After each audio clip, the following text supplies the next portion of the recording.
উৎসবের দিনে ভালো মন্দ রান্না না হলে কি আর চলে? চলুন আজকে বানিয়ে ফেলি আলুর রেজালা। এটা বানানোর জন্য আমি কিছুটা মাখানা ঘিতে ভালো করে ভেজে তুলে রেখেছি। তারপরে কড়ার মধ্যে সাদা তেল দিয়ে আলুগুলো নুন দিয়ে ভালো করে ভেজে তুলে রেখেছি। তারপরে কড়ার মধ্যে অল্প একটু সাদা তেল দিয়েছি, দিয়ে দিয়েছি অল্প ঘি। তার মধ্যে গোটা গরম মশলা, গোটা শুকনো লঙ্কা আর তেজপাতা ফোড়ন দিয়েছি।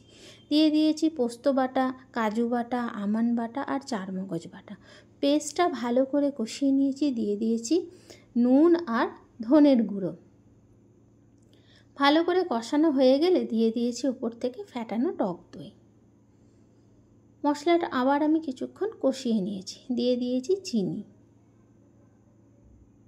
তারপরে দিয়ে দিয়েছি সাজিরা, সামরিচ, গোলাপের পাপড়ি, জায়ফল, জয়িত্রী, এগুলো শুকনো খোলায় ভেজে গুঁড়ো করে দিয়েছি। তারপরে এগুলো ভালো করে কষানো হয়ে গেলে পরিমাণ মতো জল দিয়ে দিয়েছি।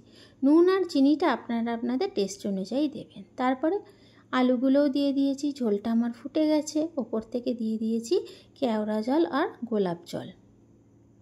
তারপরে দিয়ে দিয়েছি কিছুটা ফ্রেশ ক্রিম। হয়ে গেছে আমাদের আলুর রেজালা। ওপর থেকে মাখানাগুলো দিয়ে দিয়েছি। কেমন হলো রেসিপিটা আমাকে কিন্তু অবশ্যই জানাবেন।